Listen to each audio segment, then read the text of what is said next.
Meanwhile, the former president's campaign announced he is coming to Wisconsin for a second time this year. His campaign says he's holding a rally in Waukesha next Wednesday. He plans to talk about his opponent, President Joe Biden's time in office.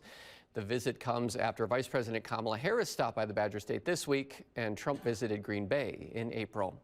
Following today's announcement, the Biden campaign released a statement saying, quote, Trump is visiting Waukesha next week in a desperate bid to do damage control on his record of ripping away women's freedoms and encouraging thousands of rioters to try to violently overturn an election. Wisconsinites know Trump has nothing to offer but resentment and division, end quote.